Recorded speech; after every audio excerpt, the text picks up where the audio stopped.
Alright, so this is And 8.2 don't like continued. We're starting with the inverse tangent function.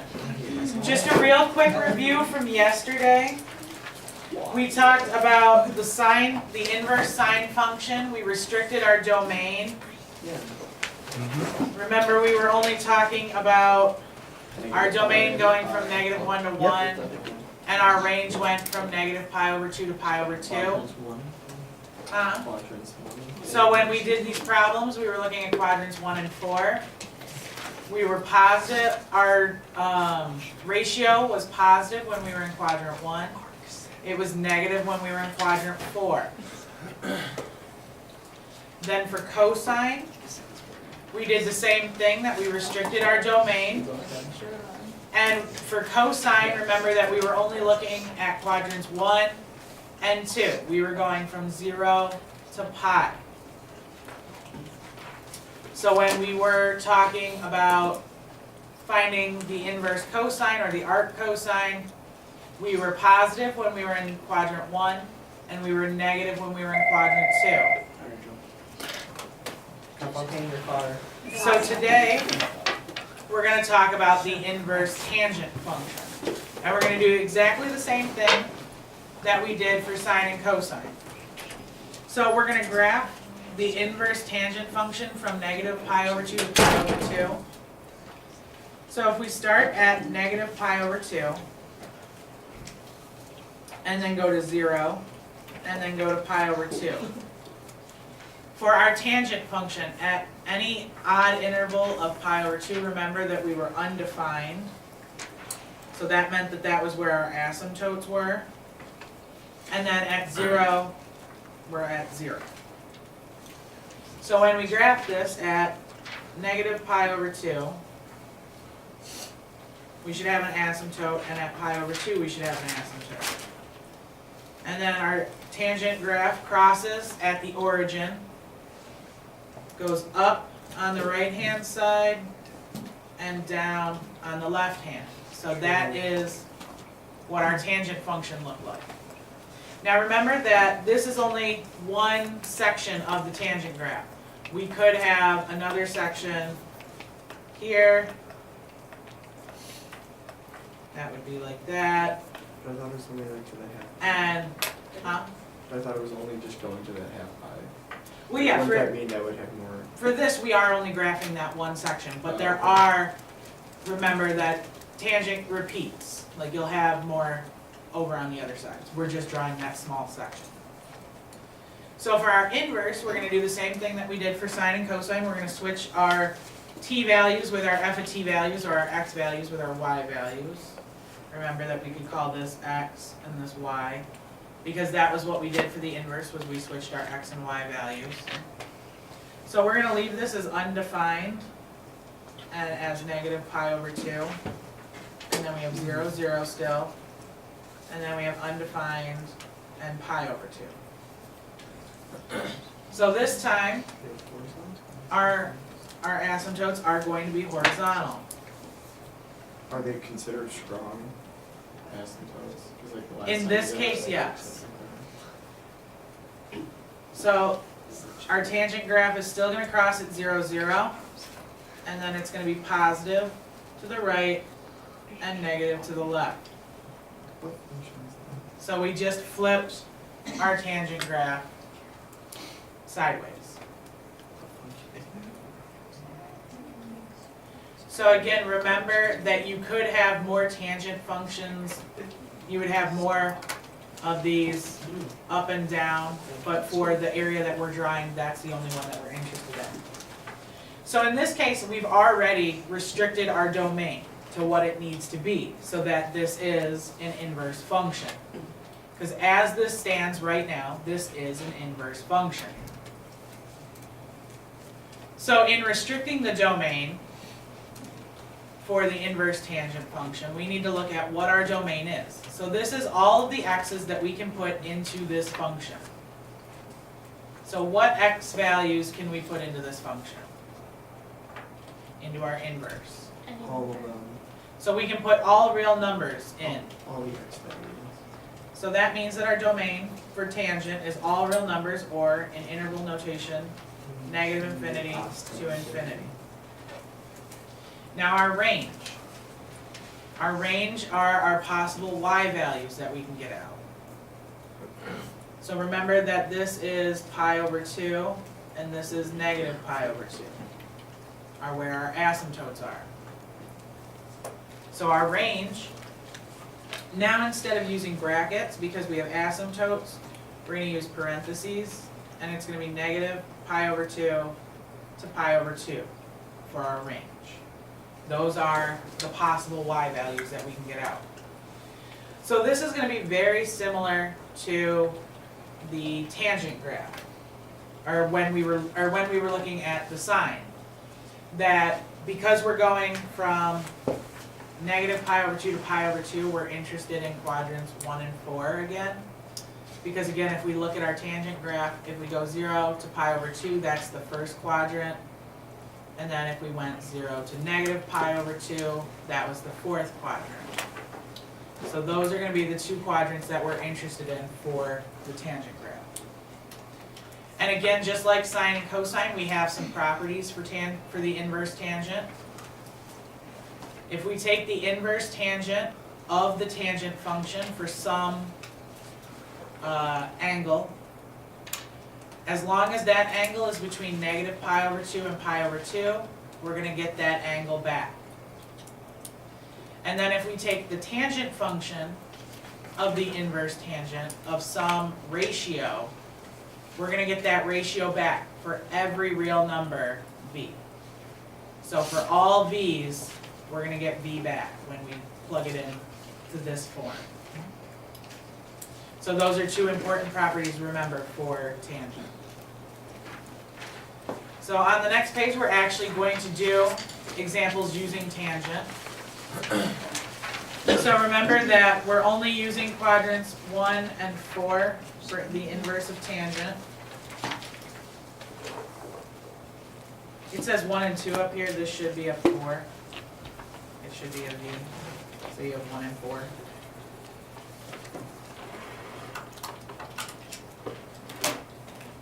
We're looking at quadrants 1 and 4 for tangent.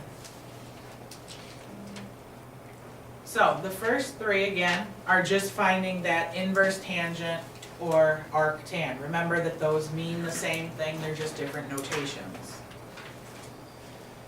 So tangent is a little bit different than cosine and sine, because tangent, remember, was opposite over adjacent. And that we also redefined that when we were talking about the unit circle, that it was y over x. So those are two important things to remember about the tangent function. So again, when we're talking about quadrants 1 and 4, if we're in quadrant 1, our y value is positive and our x value is positive. So that means that we're going to be positive in quadrant 1. In quadrant 4, our x value is going to be positive, but our y value is going to be negative. So that means that we're going to be negative in the fourth quadrant. So if we're given a negative ratio, we're in the fourth quadrant. Positive ratio, we're in the first quadrant. So for number 1, we're given that we want to find the arctan of root 3. So we're positive, so we know we're going to be in the first quadrant. And again, this is opposite over adjacent, so we could put this over an imaginary 1. So we're looking at this angle, and we would have opposite is our root 3, our adjacent side is 1. So when we're thinking about this, remember that we're asking ourselves, what angle gives me my opposite side of root 3? Pi over 6? Or is it pi over 3? Pi over 3? It's a pi over 3. Remember that 60. it's a 60-degree angle, and a 60-degree angle is your pi over 3 angle. 60.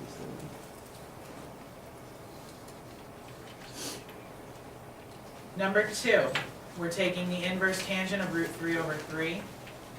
This has been rationalized. So you wanna unrationalize this for these. So it's actually 1 over root 3. Anytime that you have like root something over that same something that's underneath the root, it's been rationalized. So you always want to unrationalize it so that it's easier to label your triangle when you draw it. So for this one, again, we're positive. So we have our opposite side this time is 1. Our adjacent side is root 3. So now what angle are we looking at? So this time we have that pi over 6. Number 3, we have arctan equals -1.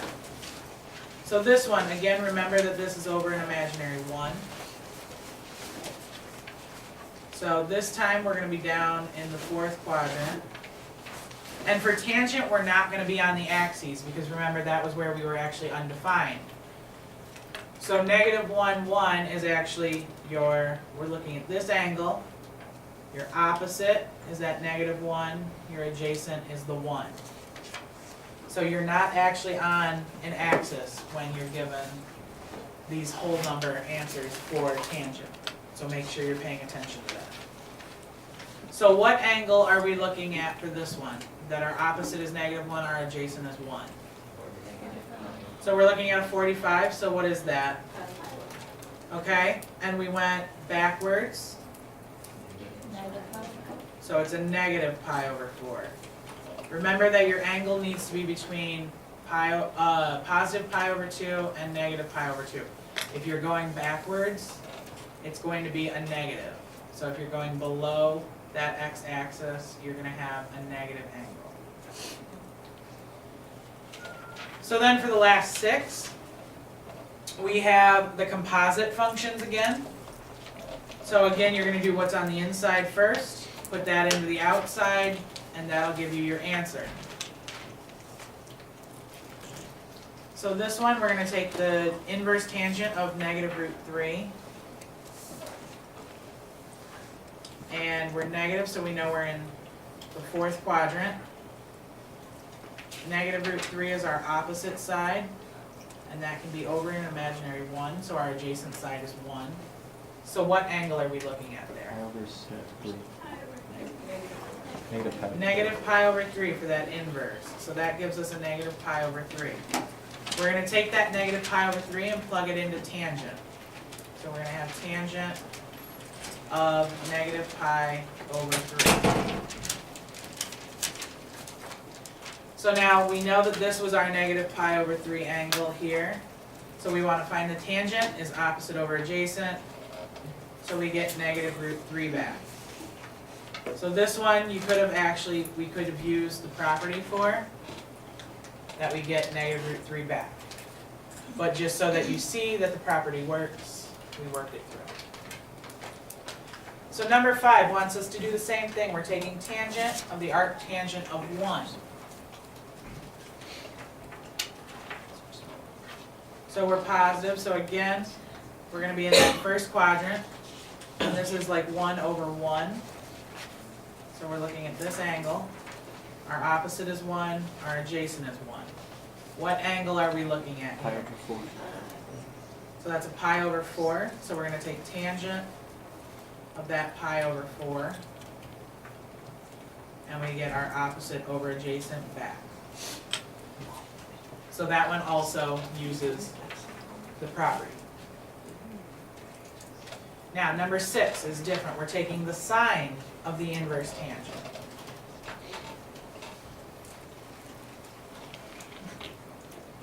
So this time, what quadrant are we going to be in? We're going to be in the 4th quadrant. And do we have to do anything with our ratio? We need to unrationalize it. So that's going to be -1 over √3. So our opposite side is that -1. Our adjacent side is that √3. So what angle are we looking at there? Pi over 6. Just a pi over 6? Negative pi over 6. Negative pi over 6. Remember that you need to include that negative because you're going backwards. Oops, sorry. So we're going to plug that negative pi over 6 into the sine. So we're doing sine of negative pi over 6. So what do we need to finish our triangle to find the sine? We need to put the 2 for our hypotenuse. So now the sine is opposite over hypotenuse. So we get negative 1/2.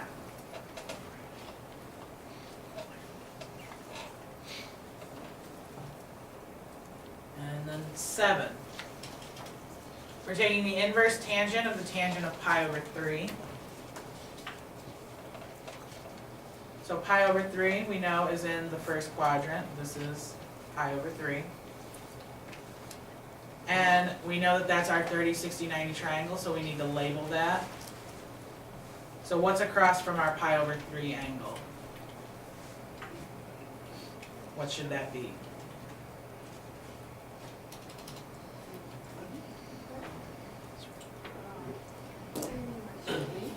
Should be a root 3.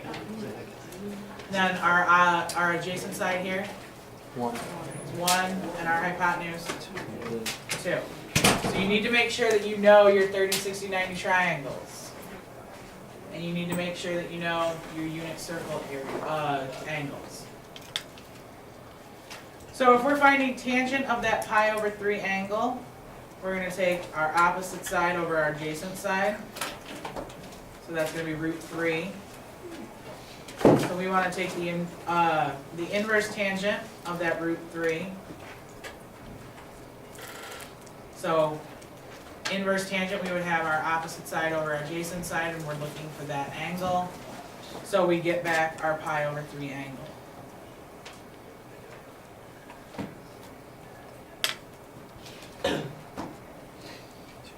Can I have the phones put away?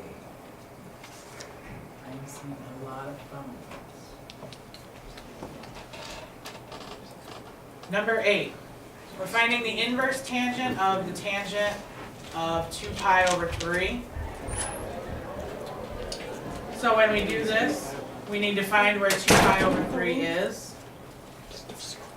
So where is 2 pi over 3? Where is our angle 2 pi over 3? We're in the second quadrant. So this angle is 2 pi over 3. So we want to find what the tangent of that 2 pi over 3 is. So remember, we're going to use a reference angle. So what angle is this inside? Or Pi over 3. pi over 3. So then again, we have to label our triangle. So what's my opposite side? Root 3. My adjacent side, and my hypotenuse. So then we need to find the tangent. So what is the tangent of 2 pi over 3? So it's root 3, so we're going to take the inverse tangent of root 3. So now, instead of using this triangle, we would graph a new one, and we know that root 3 is positive, so it's in the first quadrant. So we have our opposite side is root 3, our adjacent side is 1. And what angle is that? Or? So we get pi over 3. So this one does not follow along with the property, because this angle is larger than our pi over 2. That was our top restraint. So make sure that you know that that one doesn't follow the property. Number 9, we're finding the inverse tangent of tangent 3 pi over 4.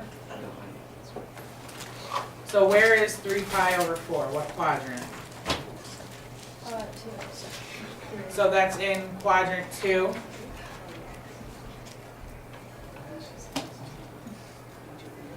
That is 3 pi over 4. So again, we're going to use our reference angle, and this is a 45 or a pi over 4. So what are our sides? 1, root 2. 1, negative Root 1, two. root 2. So that's our 45, 45, 90 triangle. So negative So 1. the tangent of 3 pi over 4 is just 1. So we wanna take the inverse tangent of 1. Wouldn't it be a negative 1? So again, we're gonna draw a new triangle. Oh, it's just.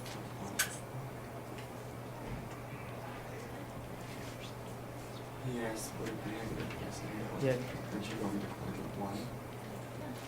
Oh, no, he is right though. Because over here we are going back that 1. So that is a negative 1. So your tangent should be negative 1. Good catch, Brett. So now, rather than being in quadrant 1, we're going to be in quadrant 4. So we have our opposite side over our adjacent side. So what is this angle? Negative pi over 4. It's a negative pi over 4. So there is a difference. If this would have been positive, it would have been a positive pi over 4. So that negative does make a difference. Now we're going to move into actually solving a triangle and when we're not given everything. And that's what example 4 is going to show us. So this is kind of putting these inverse functions to use.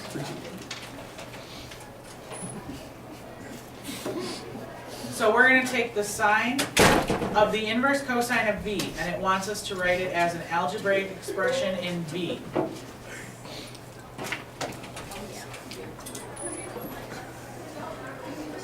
So we know that the inverse cosine of v is positive. We'll assume that v is positive since it doesn't have a negative in front of it. So for cosine, what quadrant are we in when we have a positive? 1. So we're going to have a triangle in quadrant 1 here. Now remember that this inverse cosine of v is going to give us some angle. So this is the angle that we're looking for. We can call it theta, or x, or whatever you want to call it for now. So we know that cosine is adjacent over hypotenuse. So we can put this v over an imaginary 1. So we would have adjacent, our adjacent side would be that v. And that's over our hypotenuse, which would be 1. So then we would get whatever this angle is. Well, we want to find the sine of that angle, because we're going to put whatever angle we get into the sine. So we want sine of theta. Well, what do we need to find the sine? So we need the opposite side. So how do we find that opposite side? We're going to use the Pythagorean theorem. Yay. So the Pythagorean theorem, we've got our first side Who let you do this? squared. We'll call this side x for now. So it's plus that x squared. And that equals our hypotenuse squared. So now we're going to solve for x, because we want to find that side. So x squared equals 1 minus v squared. And then we're going to square root both sides. So you're going to get the square root of 1 minus v squared. That's what our x equals. And that's what this little triangle over here said, you just couldn't really read it. So now, what's the sine of that angle?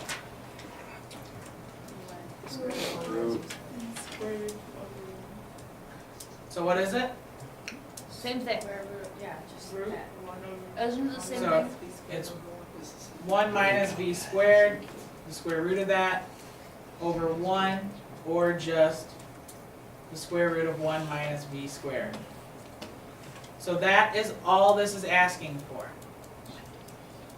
You're defining, you're using the inverse cosine to define your triangle and find your angle, and then you're taking the sine of that angle. Is everybody okay with that one? Okay. We're gonna skip example 5, and then we're gonna do example 6. We're gonna move right to example 6. Will we not need to know like example 5? Yeah, don't worry about example 5. So I can cross it off? You can cross it off. Why not? I meant to get rid of it and I didn't. I apologize. It's okay, we forgive you. So we're gonna look at example 6.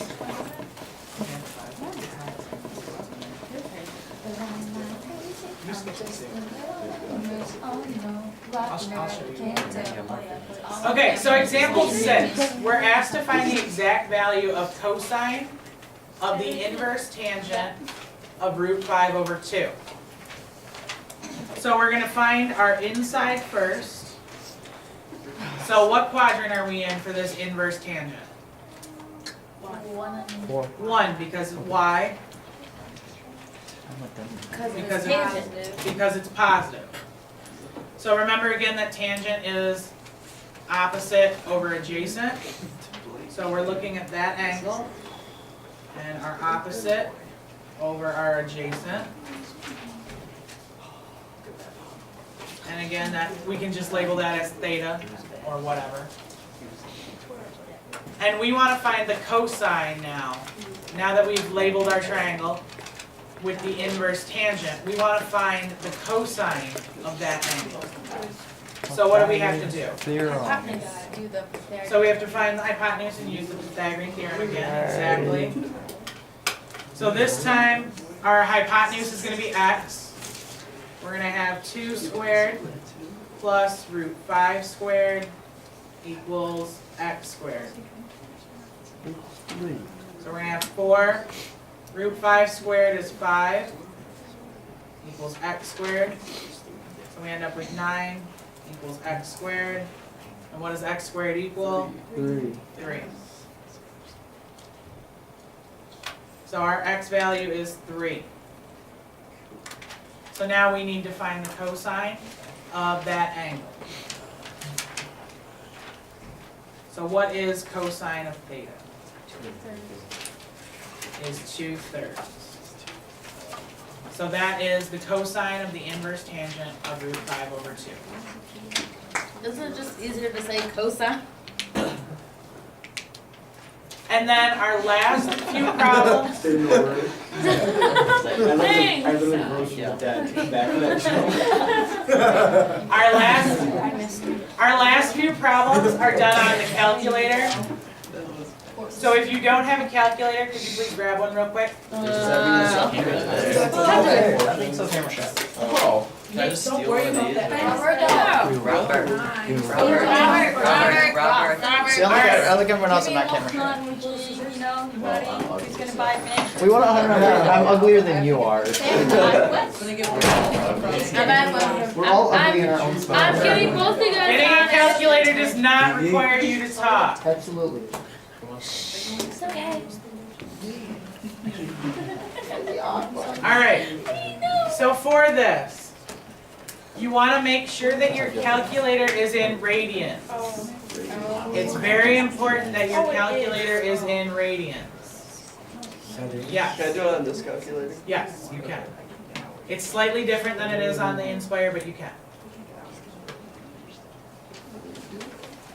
So just make sure that your calculator's in radian. If you don't remember, it's 5.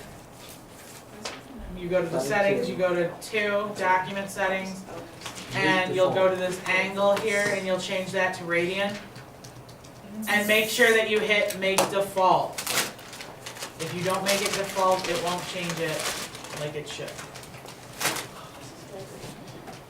So then you're going to go to calculate. And I already did these earlier, but to show you again. What? On the Inspires, there's the trig button. It's right underneath the yellow control button. And you're going to go inverse sine for the first one. Arc sine, again, remember, is the same thing as inverse sine. And then you punch in negative 0.53. And you'll get negative 0.5586. For these, you want to go about 4 decimal places for your rounding. So then you'll do the same thing for the arc's cosine. And you'll plug in 0.28. And for this one, it doesn't give you 4 decimal places, but just write what they give you there.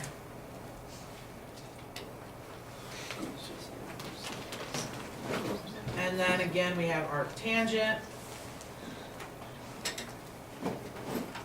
And we're plugging in 5.2.